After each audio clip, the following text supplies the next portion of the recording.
Welcome to Email After Hours by SenderScore, powered by Validity. We're your hosts. My name is Guy Hansen.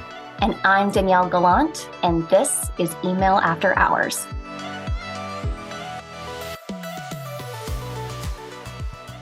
Listeners, today's episode of Email After Hours is being recorded on April 1st.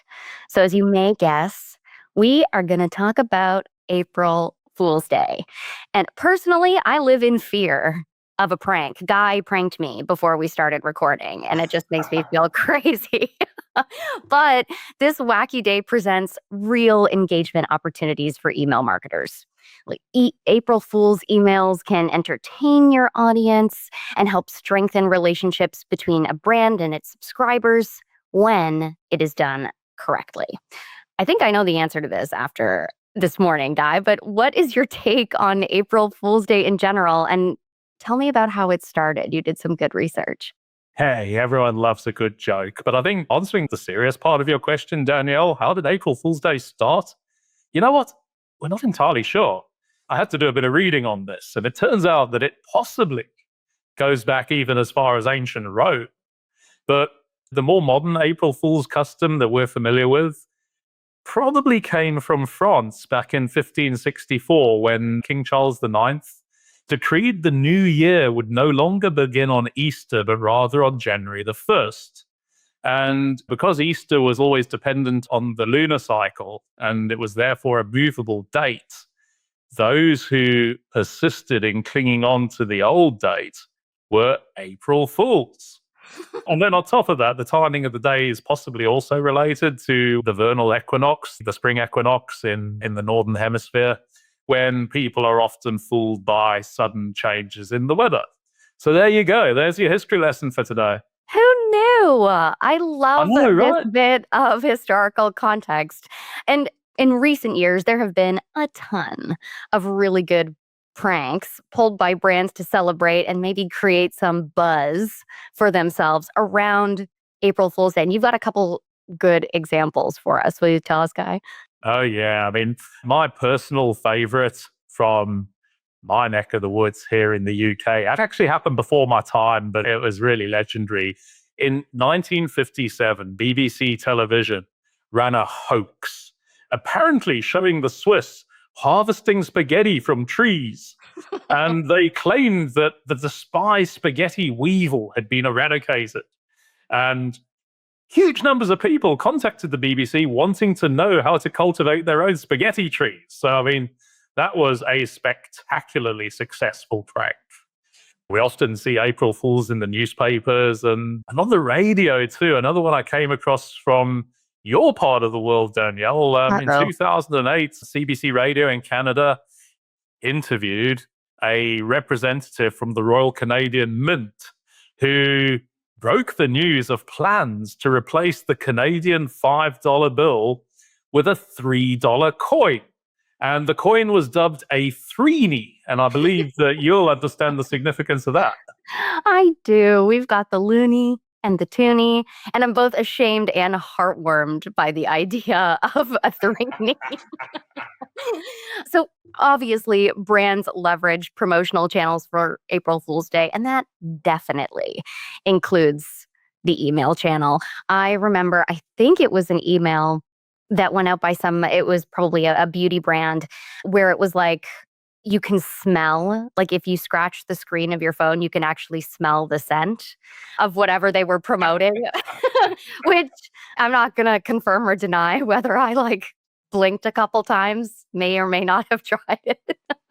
But let's run through a couple of favorite examples that we've seen. I'm about to go on vacation, so I had to mention this one campaign example from Flight Centre Australia. It's so cute. They introduced adult-free holidays, and it went something like, kids, are you over being dragged across Europe from one museum to the next? Sick of smiling for photos beside statues of some old guy? Or just fed up with being told to be quiet? Well, Flight Center's new product range has been created just for you. Our adult-free holidays offer you the chance to do the things the way you want. Basically, it was just this, skip school, skip your parents, go on holiday, and I just They, love they, it. they were just kidding. Ah, uh, April Fool's puns are allowed. They really are. And I think the reason I like this one so much is that it's kind of like the spaghetti tree, right? It's well intentioned, it's an obvious joke, and it kind of makes the brand more personable, which is not easy to do, maybe for an airline. How about you, Guy? Any favorite April Fool's campaigns that you've seen? Oh, you know what? I mean, there's been some crackers over the years. I mean, we've seen McDonald's doing glow in the dark burgers. Tinder, believe it or not, has a great sense of humor. A while back, they did a promotion on April Fool's Day saying that they were going to introduce functionality to stamp out height phishing. Finally, it's you talking about the dating sites. And they also ran an ad looking for a VP of ghosting. Oh my God, it's so And good. another personal favorite, Duolingo, they promoted toilet rolls that you could like learn your language from, and like you'd have sort of the text in both versions on each sheet, including like really useful phrases like "my dog does not wear pants." So there's a few, but I think two standouts. I think the big one last year was Dunkin Donuts, and they ran this great promotion. Subject line was Dunkin debuts new name effective April 1st, and went on to inform its customers that it's time for some spring cleaning. They're not joking around, out with the old, in with the new. And they were really proud to notice that from here on, they were going to be known as just donuts. And they were themed offers of customized merchandise that you could purchase. And it was, yeah, hugely successful. Literally millions of people taken in by that one. Another personal favorite, cereal maker Magic Spoon. And they announced that the pudding bowl haircut was coming back into fashion, and that their branded cereal bowls were the ideal size for the perfect trim. I mean, that was another great one. Oh man, I feel so bad for parents and kids that fell over that one. What about today? Have you seen any today, Guy? Oh, I have seen one absolute zinger. I'm going to have to give you a little bit of context because to help our North America listeners especially understand how good this was. But it came from Cotton Traders. And for context, they're a British clothing company. They specialize in leisure wear. And hopefully they'll forgive me for saying they're pretty middle of the road. Their marketing doesn't usually do anything to scare the horses. Sure. And the actress who is part of this campaign, Miranda Hart, she's a bit like another Bridget Jones. You know, she Okay. really can't resist inappropriate jokes, and she has similar appalling luck with her relationships. And relevant to today's story, that's at least partly due to her very unfortunate choices when it comes to underwear. Oh, key. So the email that dropped into my inbox this morning from Cotton Traders, subject line, Big Knicker News. Miranda Hart's new designs have landed. Now, this is like pretty out of context for Cotton Traders, so it immediately grabbed my attention. And I opened it up, and it went on to explain that award-winning comedian turned lingerie model Miranda Hart has announced her first ever brand collaboration with the launch of her very own Big Knicker range. And yes, it's as easy as it sounds. And then there's this brilliant sort of button, CTA, Shop Miranda's Pants. And then you click through and there's like different options. You can get one with Miranda's face on them and others with sort of slogans like Happy Farty Pants and I Love Snacks. And even a video where she sort of explains the origin story, you know, the inspiration behind these pants. And then finally, a CTA, and you click on it and it goes April Fools. But even there, they sort of carry on with it, and there's a competition that you can enter to actually win some of these Miranda pants. So brilliantly executed, and sort of huge call out to Cotton Traders. That's definitely my winner of the day today. I recognize her. I was looking her up on my phone while you were telling the story because I needed a visual. She's like a comedian, right? That's right. And did you ever know Morph, the little sort of plasticine claymation character? No, I don't think No, so. then I won't bore you with the details, but her dad was Tony Hart, and he was like this, you know, it was almost like Great British Bake Off for art, and that was his signature. Oh my gosh, they're so good. I mean, obviously, there you go, everybody. There is a place for laughs and days like April Fools in email marketing. It goes without, there's no question anymore. And an Oracle study found that like a whopping 91% of consumers want brands to be funny, and 72% of consumers would rather buy from a funny brand than a competitor. But 95% of business leaders fear using humor in customer interactions. And I kind of get it, but that's such a discrepancy. Like, what do you make of that, Guy? And if you were pitching an April Fool's or humorous campaign to a company, how would you sell it? Danielle, the way I think about it is actually, believe it or not, there's a bit of science involved here. I think laughter, you used the word a moment ago, laughter is associated with humanity and community. I think there's good reasons for that. If you can create a connection with your customers through humor, it's a great way to get your emails noticed. That's why the cotton traders email stood out so obviously to me today. And that's a fantastic way to drive real engagement. Humor makes your emails feel like a friendly gesture rather than a hard sell, more like a conversation. And it has some positive spin-offs. It makes brands more approachable and memorable and relatable. And all of these factors help you stand out from your competitors. And I think, especially during really high volume periods like Black Friday, a touch of humor can provide just a refreshing break from that relentless tsunami of sales messages with playful subject lines. You can grab attention. And as I say, it helps to humanize your brand. But of course, and this is probably why brands are a little bit nervous about using humor, like most things in the world of email, there's a time and a place. So your thoughts, Danielle, when you think of campaigns or email types that can appropriately incorporate a little bit of fun, what's the ones that are front of mind? Yeah, I mean, first and foremost, I think of one of our favorite pet topics, Guy, and that is the oops email. If you've made some sort of small mistake, like a typo or a bad link or something like that, it is an ideal time to maybe poke a little bit of fun at yourself, for sure. There's also a load of opportunity to leverage humor really in triggered emails. So if your company has a particular tone of voice, introduce that in the welcome email. And incorporating a little charm and fun maybe into your win back campaigns can help reignite the connection a subscriber once had with your business and really entice them back. Also, product feedback emails instead of just, what did you think of X? With like a thumbs up or a thumbs down, make them laugh. Like, after all, I think you want subscribers to be in a really good mood before you ask for their thoughts and their feedback. I just wanted to sort of chime in with one more because I actually think, believe it or not, you can even bring humor to service emails that they really benefit from. And, one of my personal favorite brands, and I've spoken about them once or twice before, is Firebox. They're like an online novelty store. And they have a sort of great, sort of humorous, sort of jokey persona that they talk to their customers with. They did a great Mother's Day email a few years ago, and it was like this rolling animated GIF, and it was going, for all those times, you went to dad when she'd already said no, or you sort of stayed out late and didn't call, or lost your shit when she forgot her password yet again. Put things right. Buy your way to a clean conscience. Shop now.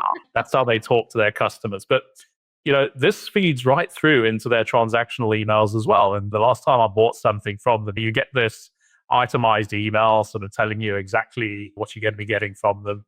And then in the small print, if you're reading this, then it's already too late to make any changes to your order. Sorry, no begging, please. We'll drop you another email when you know this one, once it's out the door, just to help the anticipation build a little, get the juices flowing. I mean, come on, Danielle, when's the last time you saw a sort of order confirmation with language like that in it? I don't see them enough. That's for sure. I definitely don't. Anyway, so back to your question. I think when it comes to doing humor right, there's probably a few pretty solid rules to live by. I think, firstly, to state the absolute obvious, know your audience. Make sure you understand their expectations, their cultural and social norms. And especially if you're a multinational program, remember that wordplay isn't always going to work for an audience that speaks your standard language as a second touch. It might, best case scenarios, it's just not going to make sense. Worst case, it's going to sort of drop on the floor like a lead balloon. I think also be 100% sure that, the jokes that you're cracking align with your brand tone and also the products and services that you're promoting. If you are using puns, make sure they're relevant. Don't sacrifice the email just for the sake of a good joke. And seriously, just remember that sarcasm can be very easily misread. Oh, yeah. So when in doubt, it's always safest to poke fun at yourself or leverage a joke to address common misperceptions about your products. And that way you're not offending anyone. Safe and short. And I think also, just as you were saying earlier, Danielle, keep those jokes fairly broad. Niche jokes can fall really flat. I'd recommend memes that highlight recent trends, maybe humorous quotes from the famous or the infamous, so that you can blame it on them rather than us. Or even something truly absurd. There was a great example recently from Who Gives a Crap toilet rolls. Who knew that toilet rolls would be making I two know, right? appearances? It's the theme of today, but listen to this. They were educating their customers about how long their toilet rolls are by creating these absurd comparisons. So they're as long as 62 baguettes, 12 jet skis, 67 wiener dogs, 563 thumbs, or 21 Tom DeLongs. And if you don't get that cultural reference, he's the lead man of Blink 182 and he's super tall, 1.93 meters. So Wow. if it was me, you'd get 22 guys out of the role of Who Gives a Crap. I think we can go on and on about funny examples and how to make the most of your April Fool's campaigns and your use of humor in general. But it's also really important to know when not to use humor too.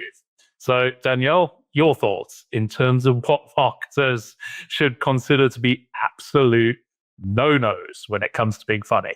Yeah. Oh man, I feel like I'm about to bring the tone down, guy, after all of these examples that you've been giving.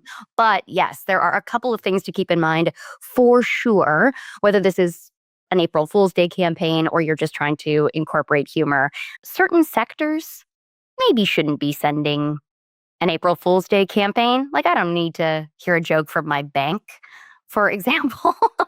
So, finance, healthcare, if you're communicating about a serious subject matter, we can do without the joke. And another one is demeaning the subject. It's just a no-no. It's rude. It's possibly offensive, and it can generate really bad word of mouth. And from a deliverability standpoint, it could mean spam complaints come in, your unsubscribes go up, and other just negative metrics that marketers are really hoping to avoid. So no degrading or demeaning who you're emailing, please. And lastly, maybe I'm wrong after after all the examples the guy has given today, but double entendres, they can be a bit of a gamble. And I feel like that statement can stand alone. Don't you think? What's a double entendre, Danielle? Is that like a fancy expression that you French-speaking Canadians use? Absolument. No. Double meanings. You're right. Yeah, I think I saw a great one the other day. I saw a news article which headline was "Panda mating fails, veterinarian takes over." Is that a good one?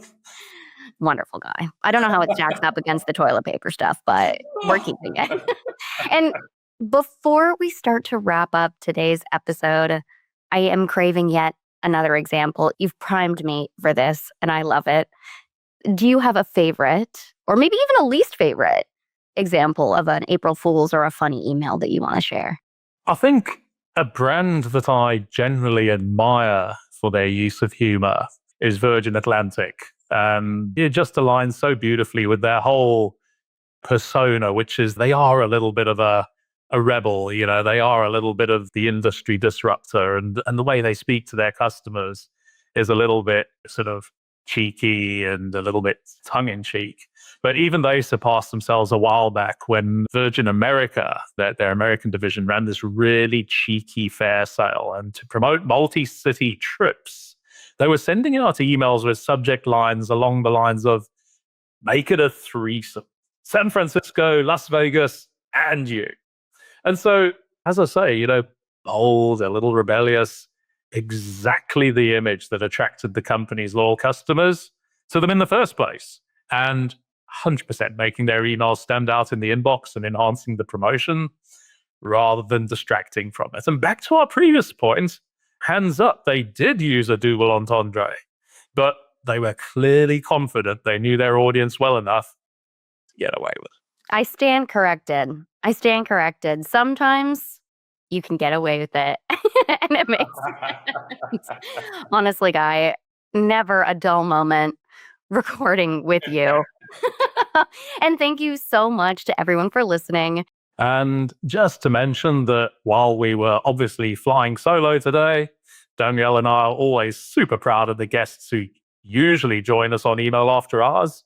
And we're always looking out for great new guests to come and join us for future episodes. So if you'd like to join us on an upcoming episode, or if you've got any crazy April Fool's emails to share with us, drop us a comment, ping us on LinkedIn, or fill out the guest form that's linked to the show notes.